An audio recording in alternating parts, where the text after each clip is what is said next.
Par la recommandation du Seigneur, au cause de la délivrance, bonne journée, que le Seigneur nous bénisse tous. Pesa kuzosenga Orange Money, moi biloko oso etigo cash wana. Eza na cadre ya offrande, cadre ya action de grâce, cadre ya don. Merci beaucoup. Parce que ceux les offrandes, ils ont complet, c'est là qu'il tite qu'il tite vous sali. Oyebi ete Nzambe asenga Abraham et Isaac. Okazalaki ka mwana se moko ya likinda. Ba empesa penser wana ya basali na Nzambe na condamné yango te. Parce que na moni basali na Nzambe ebele baleki na betando ike ba chrétien ebele pe sur le net ba condamné, mais moi je ne condamne pas cela. Et ça juste signe ya reconnaissance.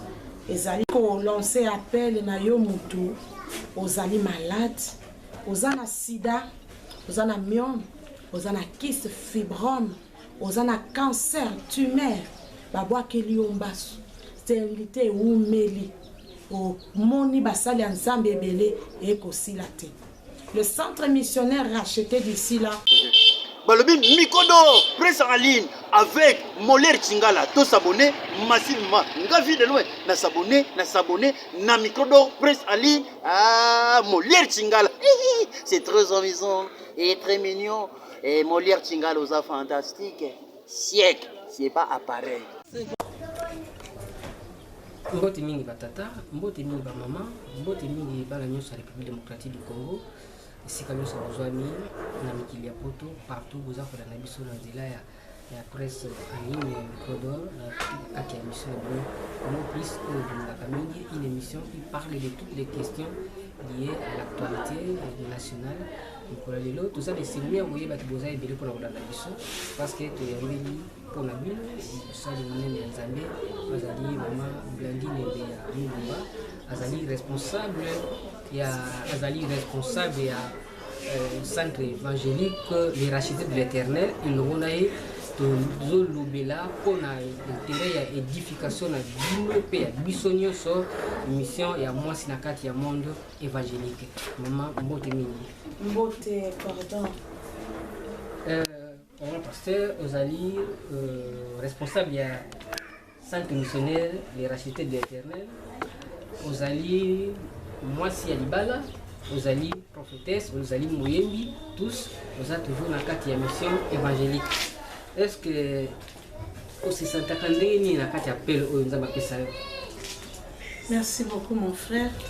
On se sent très à l'aise. Na kati na mokumba Nzambe à Pesanga, bien sûr avec l'aide du Saint-Esprit qui est mon ami fidèle. La Sengaka et capacité du jour au lendemain afin que na koka okokisa mission Nzambe à Pesinga na Senamoke. Ça fait déjà depuis pendant combien de temps vous avez fait le ministère? Na bandi mosala koyemba à l'âge de 5 ans. Nzambe abakisa mosala ya prophétiser à l'âge de 12 ans. Et Nanda Munalibala, on a 22 ans. Avec expérience. Vous avez Nanda Munalibala, ça fait 22 ans. Vous avez un ministère. Est-ce que vous avez vraiment appel ou un malam? Na utaki koyebisa yo ete Nzambe tango azali kopesa mission apesaka pe provision. Nzambe abengaki David comme roi mais aussi sacrificateur en Israël. Et Dieu avait donné à David la capacité wana et ya kokoka. Tango Nzamba benga kamoto apesaka pe makoki. Alors, osantaka appel wana ndenge nini tilinga banda kokola banda ko remarquer ndenge nini ke wana ezaki appel au service Nzambe. Namba pambolo na motuna appel basantira kango bongo te. Appel basali la Nzambe nde bamonaka pe ba témoignaka présence ya ange pembeni ya mobengami. Pour ton information cordon papa nanga adalaki pasteur pauvre papa nanga le pasteur Samuel Beya Mamba pe a sonam yende moto amonaki appel à Nzambe pa nangai yende moto azwaka Bible kopesanga kobenganga kombo mosakoli moteyi ya sango malamu. Et voilà. Alors, lelo vous allez vous cambier à centre missionnaire de la Cité de l'Éternel. Est-ce que par rapport à ndenge zolo bamaki moi c'est signé até ya liboso ya assemblée des saints, est-ce que vous avez complexité comment vous défendre l'hypothèse wana?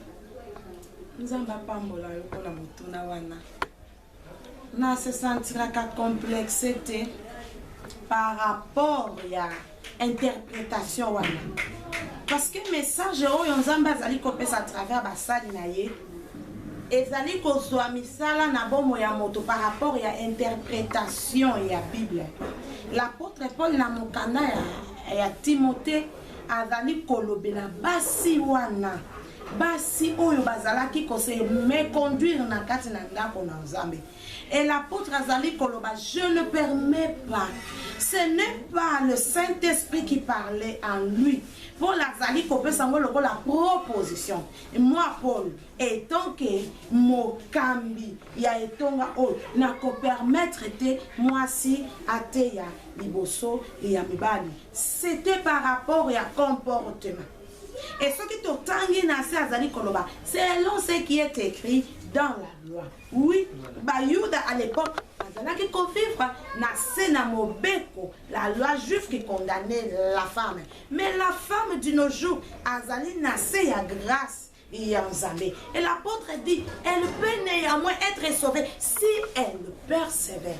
Il faut moi si monter sans malin à persévérer. Nanu na fait na makolo ya monter aye ko la liloba na Nzambe et tango monter o yazali loko la père spirituel na ye a comment na appelle les quatre na ye ko consacrer avec imposition de main. Cette femme peut prêcher la bonne nouvelle du royaume de Dieu si elle est remplie du Saint-Esprit.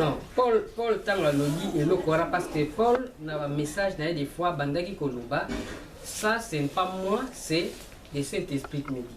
Mais autrement aussi à lobi non c'est pas Dieu qui le dit c'est plutôt moi Paul tunazo loba. Mais tant la lobi hypothèse wana est-ce que à lobi les malséa tiens na Timothée à na Corinthiens à pekisi moi si athée est-ce que la place à se contredire ou bien à zalaki réellement la kati ya voix ya Nzambe. Selon hypothèse. Selon hypothèse, wana motei à se contredire. Alobi ango malam, tango azalaki rempli du Saint-Esprit. Ainsi dit le Seigneur na kati na ye e koloba. Azoloba, ça c'est le Seigneur qui parle. Mais ici l'apôtre a bien dit, je ne permets pas. Ça veut dire moi Paul, il était bel et bien juif, bien aimé. Moi, Paul, c'est lui, Paul, ce n'était pas le Seigneur qui parlait à lui. Mais ce qui est dans la Bible, dans Mokanda, dans Marc chapitre 16, au comment la résurrection du Christ Jésus, Jésus-Christ a fait sa basi ou mission pour le sauver. Mais est-ce que mission à moi s'il fallait exercer dans l'Assemblée des Saints? Mais bien sûr. Parce le que moi, ministère est exercé à l'église, bien sûr. Alors, dans la rue, parce que papa te bazaka na église, te bazaka na kati etonga te partout, tout le monde na papa te baza égaré, baza par-ci par-là. Merci bien-aimé. Dans la rue, tout qui est comme ça l'évangélisation, pour na kokot ça va brebis na kati l'encadrement, l'encadrement qui est l'église. Et cette femme-là ne doit pas être limitée à salaka mosala na rue. Pour ne pas le faire à l'église. Je vais te poser une question, mon cher. Malheureusement,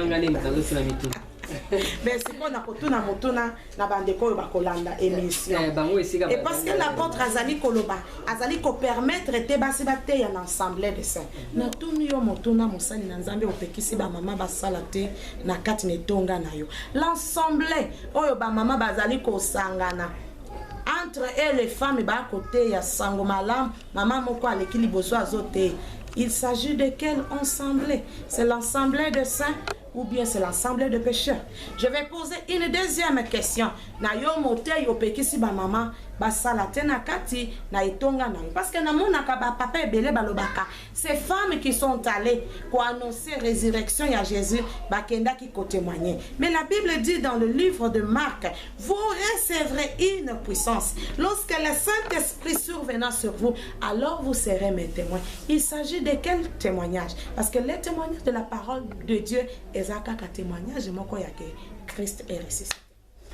Voilà, bandeko, vraiment tozana esengomi à présenter bino Mukambi oyo, ya centre missionnaire oyo, Maman Blandine ya Mulumba azali vraiment responsable ya église wana, responsable ya centre wana azali ko kamba, basi azali ko kamba mibali, mais batu misusu basali misusu bazali ko telemela mission wana balobi basi esengeli bavanda na bakiti na bango bayoka instruction en silence ndenge pour la lobaki est-ce que esika ozali meka ko sala pe analyse meka aussi étudier azana raison ou azana raison te. Alors Maman Bea Mukambi ya itonga munene nani bazo benga basantu na kati ya assemblée? Est-ce que tout le monde azana kati ya assemblée azango santu? Merci beaucoup bien-aimé. Mon santo azali moto oyo azali racheté par le sang de Jésus. Moto oyo andi mais Jésus-Christ c'est comme Seigneur et Sauveur. Bible lobi ete Christ azali ko limbisa masumu na ye, azali ko racheté. Et voilà pourquoi Christ nous a donné ces noms, les centres missionnaires rachetés. Yesu azali ko racheté. Ata yo mama okolanda ngai osaleli satana na bondumba na milangwa osaleli satana na kosala ba publicité ya ko exhiber nzoto na yo bazopekisa yo salela nzambe te mais bazozwa photo na yo ba lati sur à moitié ni pour osalela satana. Diable a renversé o ezalaki message Christ apesaki na biso basi tote ya sango malamu ya bokonzi na likolo bato na mokili balobi tosalela nzambe te. Mais pourquoi bazali kozwa mwasi basali makaya batie photo ya mwasi pour que la femme asa la publicité ya kolakisa nzoto na ye kosala soni na mwasi? Pourquoi ba société na biso ya masanga bazali kosala masanga sika baluki mwasi ya kitoko ba exhibe nzoto na ye batiki ye bolumbu na miso na bato pour que asa la publicité ya masanga? Je te lance cet appel, femme, fais la publicité de Jésus-Christ, car le Seigneur m'a bel et bien dit que le réveil au Congo passera par une femme. Alors, en tant que femme, effort ni nous sala pour ramener ma femme ou basa égarée dans la Yesu. Zamba pambola yo bien-aimé dans le Seigneur. Effort ya Maman Blandine lelo namboka na biso Congo. Maman Blandine ate ya partout parce que nazana souci que basi ebele basale la nzambe. Nate ya kana ba milieu public na ba wenze. Nazwaka risque ya kotelema chaque matin na babis na banza batebele ba yebinga na ligne ya lemba zando na telema kanate ya kapona ko exhorter que basi tozongela nzela ya kosalela nzambe. Tu n'es pas appelée femme aujourd'hui à cause de la sujet ya scandale na kati na l'église, mais tu es appelé à servir le Seigneur Jésus-Christ. Mais les lois sont qui tomeki ko analyser comportement na bino basali ya nzambe basi lokola mibali. Apparemment boza encore monter, boza encore lokola ba pied d'achauffement pour na kobungisa ba brebis oyo bazoluka baya epai na bino. Est-ce que vous avez de même avis que population de la zone ba sala nzambe bino bungizela? Merci beaucoup mon très cher bien-aimé. Nalobaki ne bandeli te rôle la Maman Blandine aujourd'hui ezali ya kotalisa Christ lokola ndeko nanga Mama Godé Bondembe na pesi yo mbote asala ka bédition talisa lokola Yesu.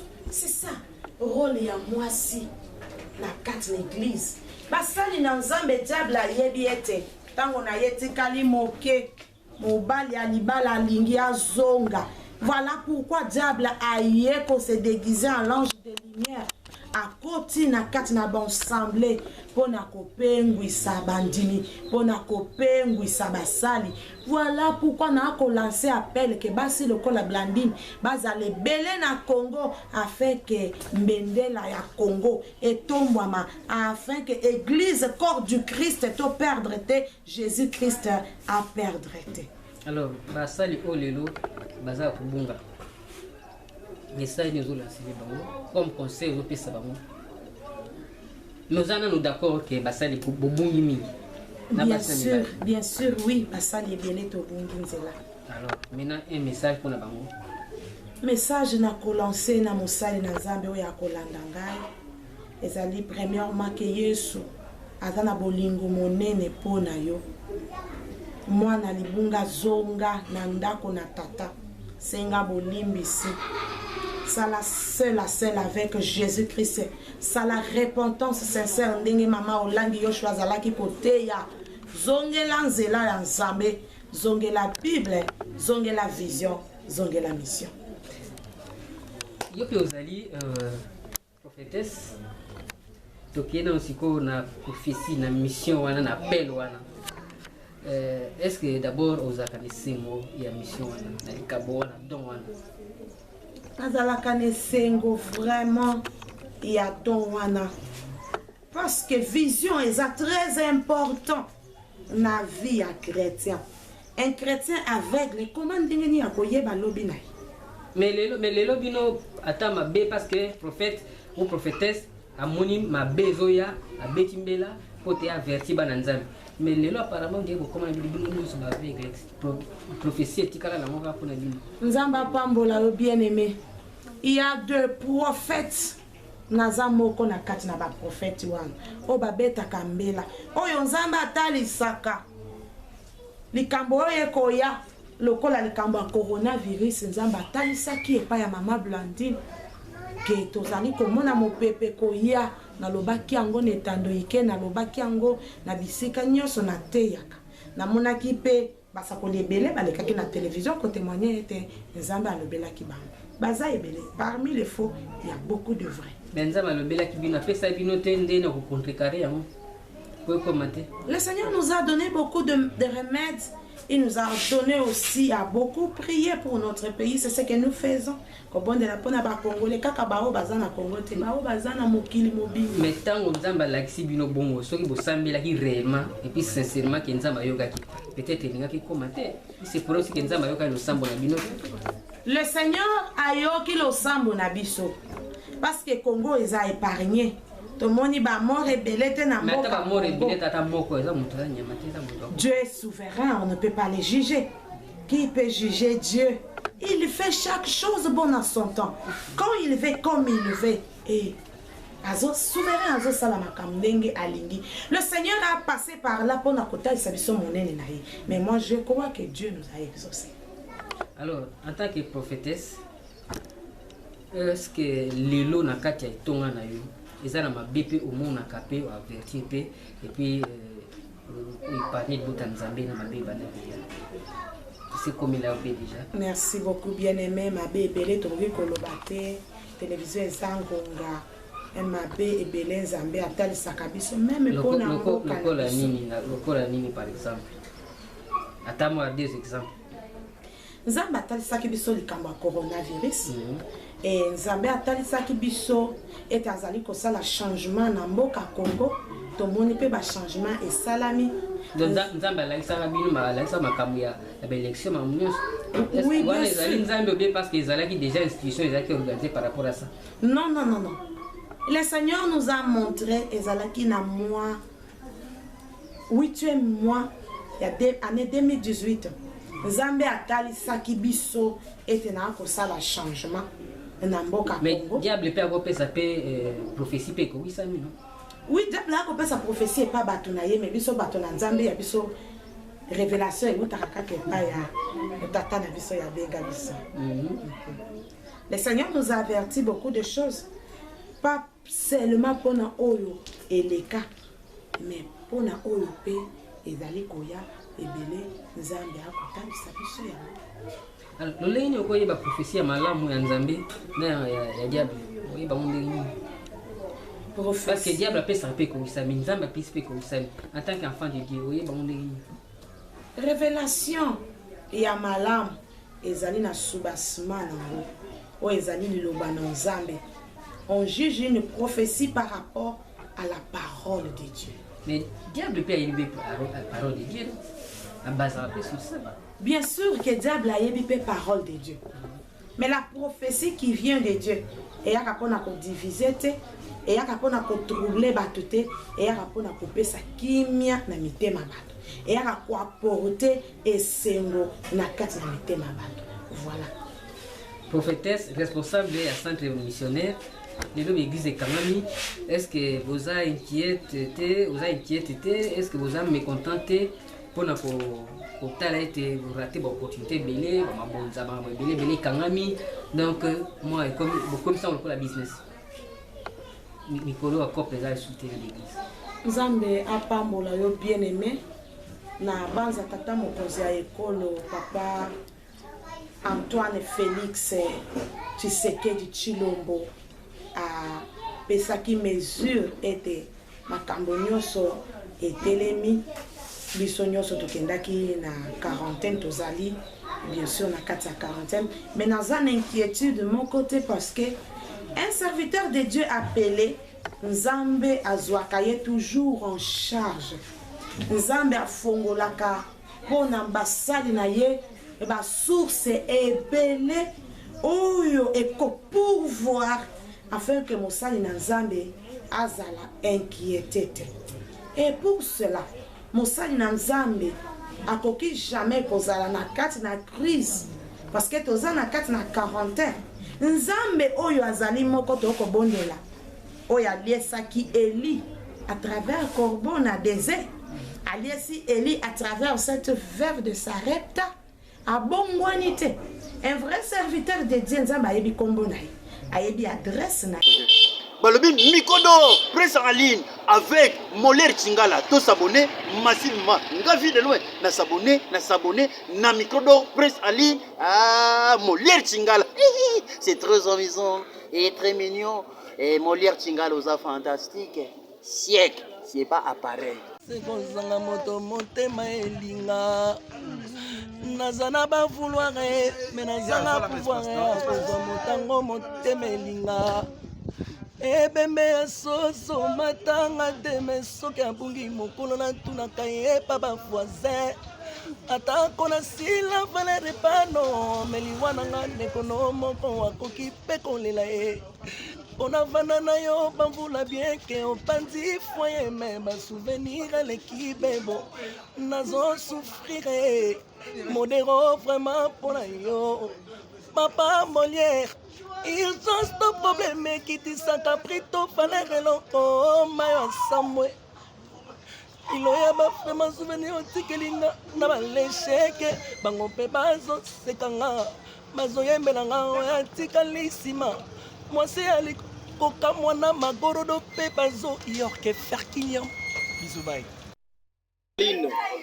Awa ezali ofele makambutu actualité ofele makambutu ya kitoko ozoluka yango otala awa na Microdo presse en ligne. C'est bien moi tanti linda olima te losako na yo balongolaka mwasi kaleso na mino te isongolo e pesa kuzosenga Orange Money moi biloko so etigo cash wana eza na cadre ya offrande, cadre ya action de grâce, cadre ya don. Merci beaucoup. Parce que ceux les offrandes, ils sont incomplets. C'est là qu'ils t'étaient qu'ils t'ont sali. Oyebi ete Nzambe asenga Abraham et Isaac. Okazalaki ka mwana se moko ya likinda. Ba empesa penser wana ya basali na Nzambe na condamner yango te. Parce que na moni basali na Nzambe belé baleki na betando ike. Les chrétiens belé sur le net va condamner, mais moi je ne condamne pas cela. Et ça juste signe à reconnaissance. Et ça na cadre y a don, y a action de grâce. Oh moto a ko reconnaître mon âme et pas inazali. Mais bien sûr ceux qui batindi moi na reconnaître que maman azali. Tokobo yango ponani. OK. Tokoki kobo yango te. Mais tokoki pe ko obliger yango te. Voilà pourquoi esika nakoki kobeta sete. Ce n'est pas mauvais. Tokoki obligé yango te ke esengeli kaka bandimi na église batindela biso pour les moments. Mais c'est lui qui est touché. Asali yango volontairement. Ce n'est pas un péché. Voilà, bandeko télévision ezali kambo ya ngonga. To rappeler teto yami maman Blandine Beya Mulumba azali mokambi, azali prophétesse, azali responsable ya centre missionnaire de racheter de l'Éternel. Ilongo na ye tozali kolobela mission ya mwasi na kati ya évangile. Maman yo pe ozali moyembi, moi juste 30 secondes par rapport ya banzembo na yo, message nini o ezaka clé o la sakana bote ya Nzambe. Message clé oyo totalisaka na libota na bana na Nzambe ezali ete Jésus-Christ nous a rachetés par son sang précieux. Il nous a pardonné. Aye kolongola biso na kati na coutume pona komema biso na cité na ye na lola. Et message na kolancer ezali ete biso nyonso tozongela nzela ya Nzambe, tosa la repentance sincère afin que la colère de Dieu soit apaisantée sur les Congo. Est-ce que na masolo nyonso tofololi awa ozana message mususu oyo bandai kozela question na biso pour répondre mais totuni yango te opesa bana Nzambe? Message oyo nkolo apesi biso ezali ete biso ba Congolais to s'affermir, to garder forteresse na biso, to garder position na biso lokola ba chrétien oyo ba yambi Jésus-Christ comme Seigneur et Sauveur, to recueillir force na biso spirituelle au bon de la pona mboka Congo, parce que bitumba et silité na mboka Congo. Le diable cherche toujours et à côté trouble na kati na mboka na biso. Le diable cherche toujours afin que biso ba Congolais tozala bato na pasi, tozala bato na milelo. Et le Seigneur nous demande yo moto kolanda ngai soko lingo rejoindre l'équipe ya ba bondelaka pona mboka Congo, ba bondelaka pona ba Congolais partout dans le monde entier. Na kopesa numéro nanga téléphone pour rejoindre biso afin que to banda ko bondela mingi afin que Congo est tombouama. Bien sûr à travers les femmes remplies du Saint-Esprit tokotombola nkita ya Congo. Voilà. Merci mingi parce que vous allez qui est belé la couleur biso émission la bino Congo Plus émission la bino au boninga mingi sur presse en ligne micro d'or et yamba qui pour la bino pour le tina édification la bino pasteur prophétesse comme on peut l'appeler Blandine Beya Mulumba et l'on a été le beli mission il y a moi sinakati évangile. Je crois vraiment vous allez y recevoir là. Merci mingi to kutali merci. Ko lancer appel na yo mutu ozali malade, ozana sida, ozana myome, ozana kyste fibrome, ozana cancer, tumeur, babwa keli ombasu, stérilité ou meli, o moni basali ya Nzambe ebele ekosila te. Le centre missionnaire racheté d'ici là, tango bako lever mesure na biso, adresse na biso ezali avenue Bokala 64C na commune Ngaba, référence na biso ezali arrêt maternité sur Kianza. Numéro na biso ya contact soki olingi o contacter biso sur WhatsApp plus 243 783 40 85 plus 243 84 783 40 85.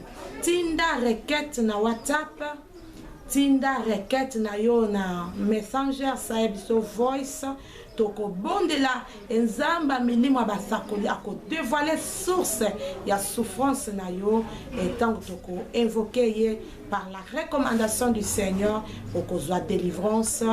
Bonne journée, que le Seigneur nous bénisse tous.